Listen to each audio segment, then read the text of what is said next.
silakan kita mulai dari Pak Hinca Panjaitan. Terima kasih pimpinan. Pimpinan dan seluruh anggota Komisi 3 yang saya hormati,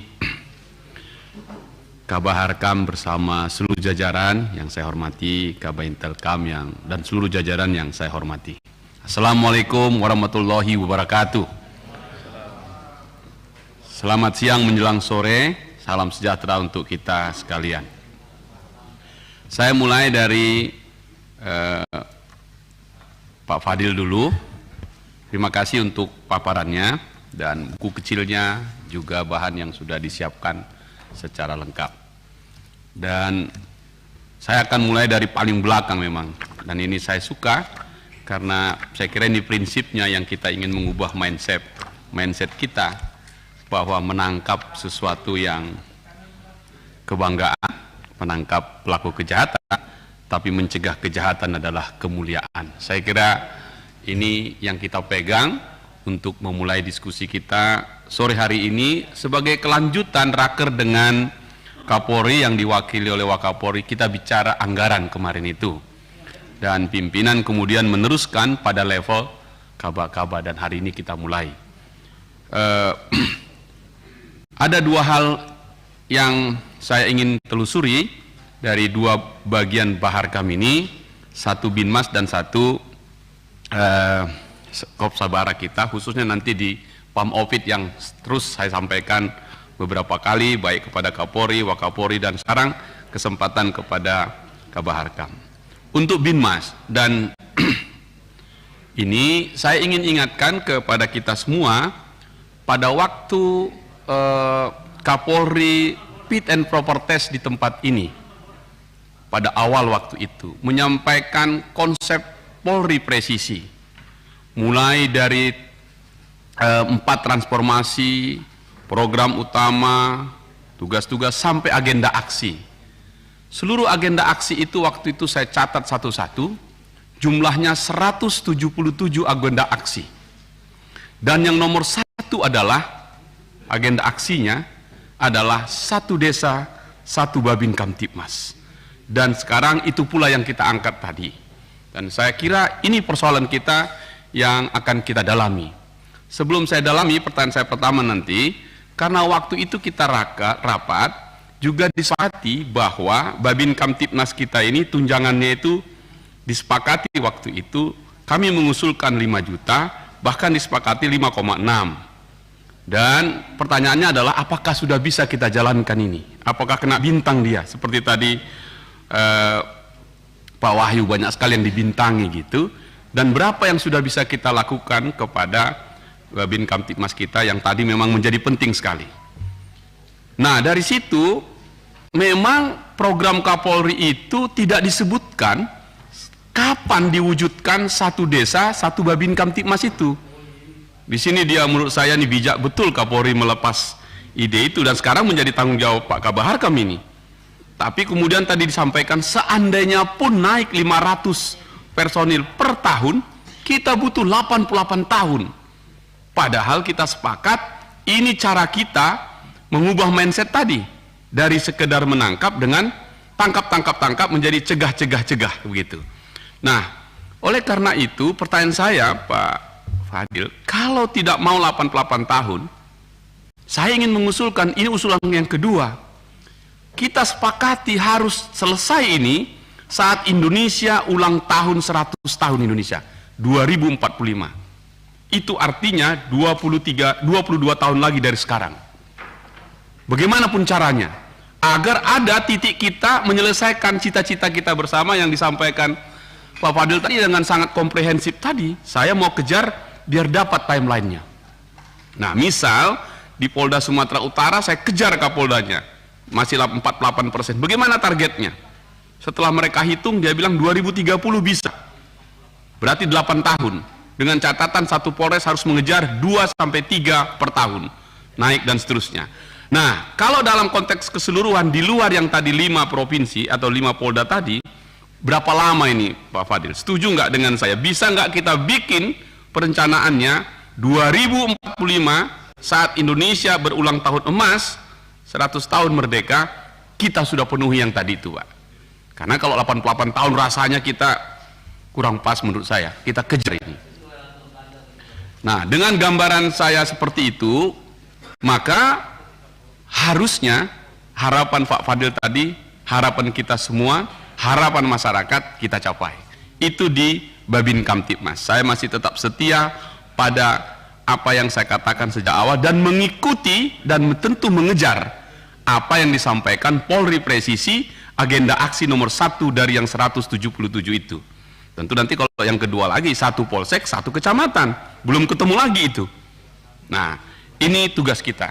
Itu yang pertama, Pak Fadil. Yang kedua tentang tentang objek vital nasional. Kita lihat tadi angka-angkanya dan saya kira ini baik. Toh kembali lagi ke Polri. Waktu itu saya katakan bahwa agar institusi Polri ini menjadi makin mandiri, makin sehat, kita tidak bisa mengandalkannya hanya ke Kakor Lantas yang menyumbang 7 triliun per tahun PNBP-nya. Bagaimana sisi lain, misalnya BLU, Rumah Sakit Bayangkara kita. Nah, sekarang kita bicara dengan objek vital nasional yang angka 600 miliar ini.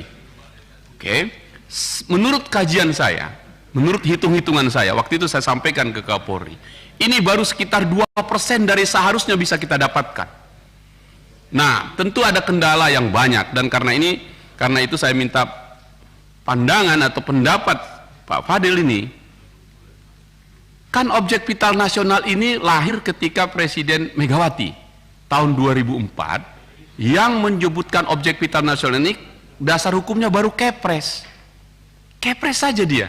Sehingga sulit sekali ngejar ke instansi-instansi lain yang wajib objek vital nasional. Contoh, depo Pertamina yang meledak di Pelumpang, kita nggak bisa apa-apa. Kita nggak bisa apa-apa. Meluncur lagi kemudian yang di Dumai, kita juga nggak bisa apa-apa. Karena tadi kerjasama yang SMP-nya nggak ketemu MOU-nya. Kan harus MOU dia baru dapat PNBP-nya. Jadi masih banyak sekali peluang. Contoh, jalan tol bertambah terus, pasti pengamanan objek vitalnya juga bertambah. Objek vital nasional super prioritas kawasan pariwisata juga bertambah terus. Itu anggarannya besar sekali yang diminta. Tapi juga sebenarnya itu masukan ke kita. Saya usulkan Pak Fadil, bentuk tim di Baharkam untuk mengkaji penerimaan negara bukan pajak dari objek vital nasional ini agar bisa mengejar dalam 5 tahun ke depan mengejar pendapatan PNBP kita seperti Korlantas.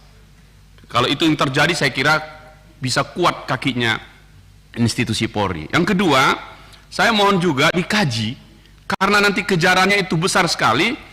Maka kalau kita lihat kan tadi Kabaharkam bintang 3, kemudian Kakor itu bintang 2, Dirnya bintang 1 begitu. Apakah ada pikiran di Mabes Polri untuk menata ulang lagi?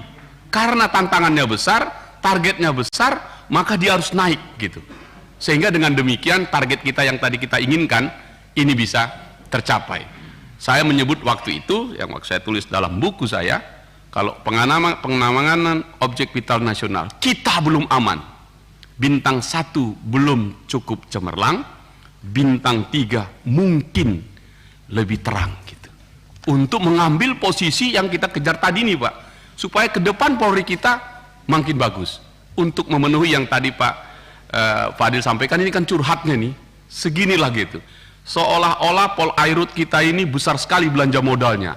Faktanya di Tanjung Balai, kapal-kapal kita nggak bisa jalan karena solarnya nggak ada, karena automatic adjustment itu, yang kena bintang-bintang itu. Jadi ada soal kita di sini yang besar sekali. Karena itu pimpinan saya sangat serius mengenai Baharkam ini, karena inilah harapan kita untuk cegah, bukan tangkap itu.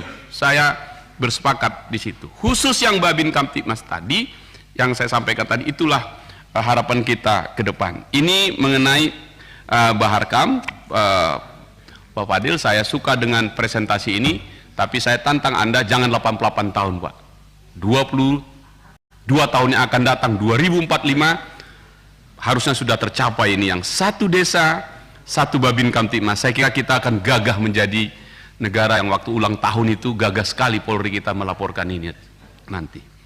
Terima kasih itu. Yang kedua dari Intelkam, Pak Wahyu Widada dan seluruh jajaran, kita sudah membaca ini sedemikian rupa.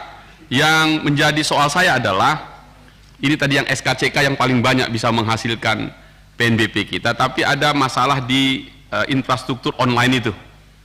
Kemarin kami waktu ngurusin SKCK kami saja itu sudah cukup sangat cepat, tapi kawan-kawan di daerah yang itu kelihatannya agak keteter juga. Pertanyaan saya adalah, apakah sudah ada sistem kita dengan infrastruktur server yang bagus, cepat, sehingga bisa kita dapatkan untuk memenuhi yang kita harapkan ini? Itu mengenai anggarannya. Kalau di fungsinya, saya ingin menekankan pada fungsi-fungsi yang tadi disebutkan pada super prioritas kawasan-kawasan pariwisata yang 5 itu, baik Mandalika, Likupang, Borobudur, sampai kemudian di Danau Toba, yang membutuhkan antisipasi besar karena mendatangkan international event. Jadi nggak sekedar ini KTT atau G20 dan seterusnya, tapi juga international event yang datang ke Indonesia, dan itu ada di tempat-tempat kawasan pariwisata. Kita pernah mendengar terorisme di Boston Tenki yang meledak bomnya di situ, itu wisata juga, terbuka dia. Saya berharap Intelkam kita sangat kuat untuk mengantisipasi di sektor-sektor publik yang saya sebutkan tadi, sehingga dengan demikian saya harap bisa makin bagus. Itu saja pimpinan dari saya. Terima kasih. Baik, selanjutnya kami persilahkan